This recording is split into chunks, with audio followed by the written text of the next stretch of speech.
Good morning, good day, and good night to everyone who is listening and viewing this video.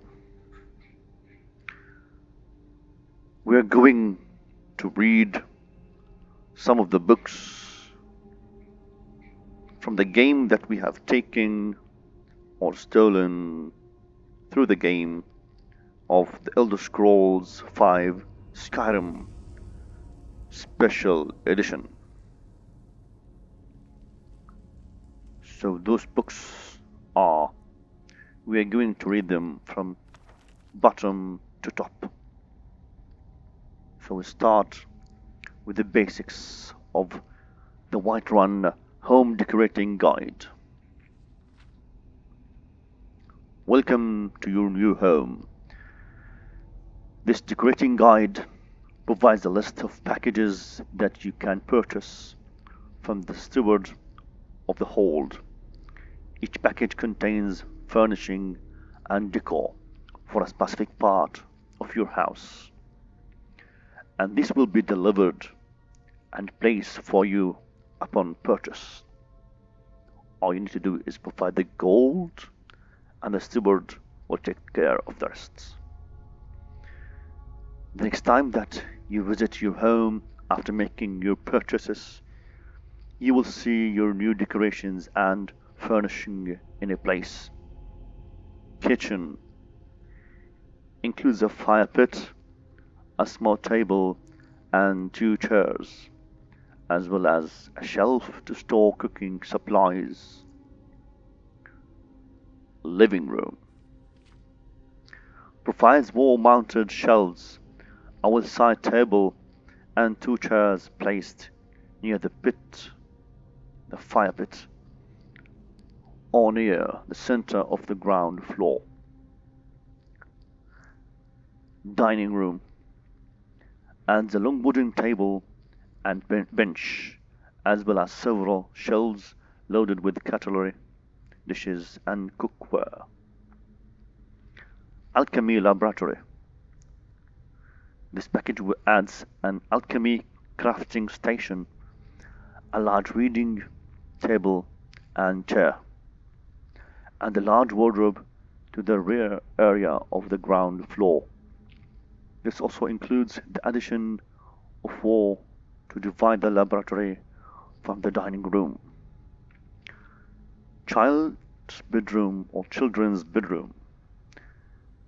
Instead of an alchemy laboratory, you can choose to furnish the room in the rear of your home with a cozy child's bedroom, including 2 beds, chests, and wall hangings. Note that this package will replace the alchemy laboratory if you have already purchased it, and vice versa.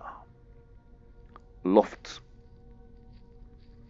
This package includes a few chairs and tables to fill out the upper level loft. Bedroom adds 2 bedside tables, a dresser, and a small table, with 2 chairs to the master bedroom. This also includes the addition of a wall to give the bedroom added privacy.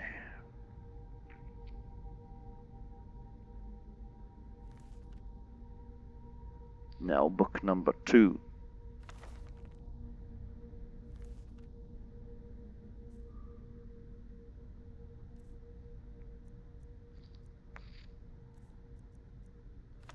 Thief by Raven. If the reader has not yet had the pleasure of reading the first volume in this series on the life of Islaf Errol Bega, he should close this book immediately for a short recap. I will tell you this much, gentle reader. When we last saw Islaf, he was a boy, an orphan, a failed beggar, running through the wild winter woods of Skyrim. Away from his home of Ilgrad, he continued running stubbing here and there for many more years until he was a young man. Islam discovered that among the ways of getting food, asking for it was the most troublesome. Far easier was finding it in the wilderness or taking it from the unguarded market stalls. The only thing worse than begging to get food was begging for the opportunity to work for the money to buy it. That seemed needlessly complicated. No, for as Islam was concerned, he was best off being a scavenger, a beggar, and a thief. He committed his first act of thievery shortly after leaving Erogard, while in the southern woods of Tambakar, in the rugged land near Mount Jensen, just east of the village of Horbeld. Islam was starving, having not eaten anything but rather scurvy raw squirrel in 4 days, and he smelled meat cooking and then found the smoke.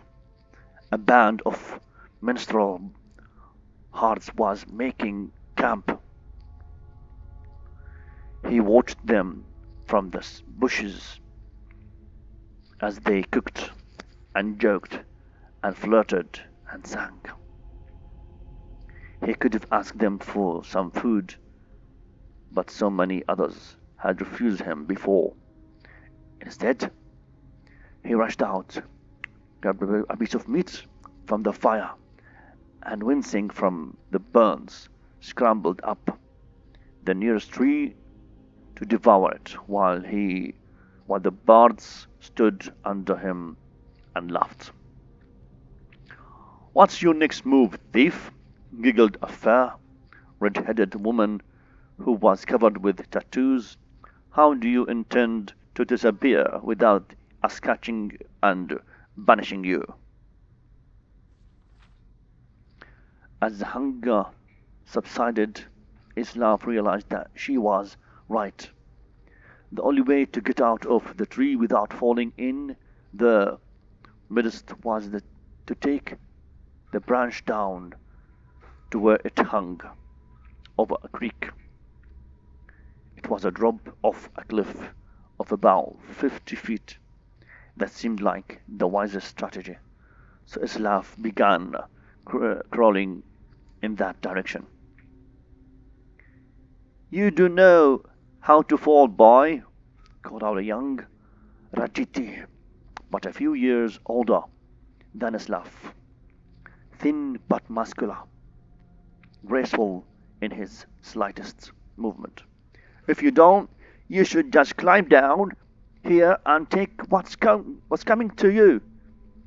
It's idiotic to break your neck. Where do you just give you some bruises and send you to your way?" "Of course I know how to fall," Islam called back, but he didn't. He just thought the trick of falling was to have nothing underneath you and let nature take its course. But 50 feet up, when you're looking down, it's enough to give anyone pause. "I'm sorry to doubt your abilities, Master Thief," said the Rakiji. Or is it Khajiti? Grinning. "Obviously, you know how to fall feet first, with your body straight but loose to avoid cracking like an egg. It seems you are destined to escape us." Islam wisely followed the Khajiti and leaped into the river, falling without much grace but without hurting himself. In the years that followed, he had to make several more drops from even greater heights, usually after a theft, sometimes without water beneath him, and he improved the basic techniques. When he arrived in the western town of Jelenbein or Jelenheim on the morning of his 21st birthday, it didn't take him long to find out who was the richest person most deserving of being burgled. An unbringable place in a park near the center of town was owned by a mysterious young man named Salbert. Islav wanted no time in finding the palace and watching it, a fortified palace he had come to learn was like a person with quirks and habits beneath its hard shell. It was not an old palace, an older place. Evidently, whatever money this Sobad had come into ways fairly recent. It was regularly patrolled by guards, implying that the rich man was fearful of being burgled. With good reason. The most distinctive feature of the palace was its tower, rising 100 feet above the stone walls, doubtless giving the occupant a good defensive view. Islav guessed that it served was as paranoid as guessed him to be. The tower would also provide a view of the palace storehouse. The rich man would want to keep an eye on his fortune. That meant that the loot couldn't be directly beneath the tower, but somewhere in the courtyard within the walls. The light in the tower shone all night long, so Islav boldly decided that the best time to burgle was by the light of day when Sobad must sleep. That would be the time the guards would least expect a thief to bounce. And so, when the noon sun was shining over the palace, Islav quickly scaled the wall near the front gate and waited, hidden in the crenelaceous interior courtyard was plain and desolate, with a few places to hide, but he saw that there were two wells, one on the guards used from time to time to draw up water and slake the thirst, but Islav noticed that guards would pass by the other well, never using it. He waited until the guards were distracted, just for a second, by the arrival of a merchant in a wagon, bearing goods for the palace. While they were searching his wagon, Islav kept elegantly feet first from the wall into the wall. It was not a particularly soft landing, for, as Islav had guessed, the well was not full of water, but gold. Still, he knew how to row after a fall, and he didn't hurt himself.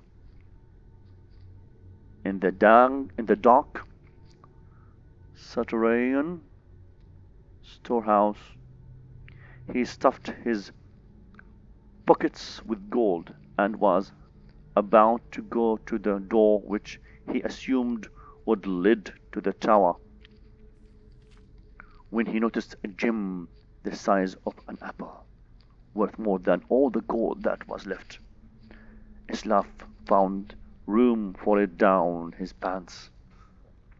The door did indeed lead to the tower, and Islav followed its curving stairwell up, walking quietly but quickly.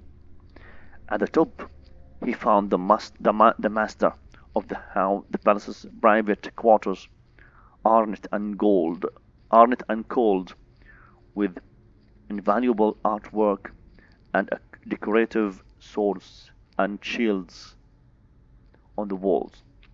Islaf assumed the snoring lump under the sheet was Saubad, but he didn't investigate too closely.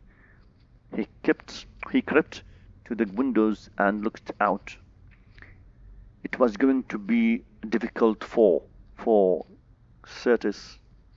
He needed to jump from the tower, past the walls, and hit the tree on the other side.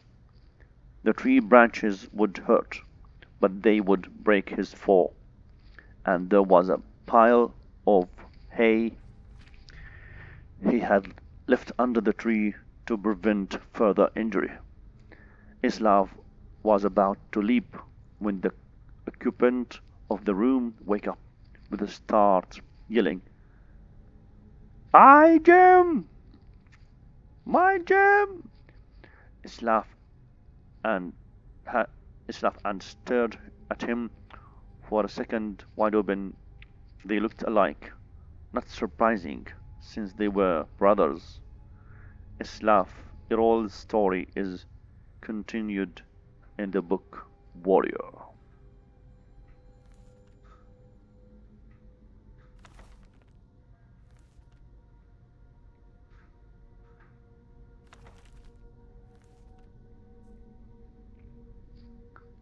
The next one.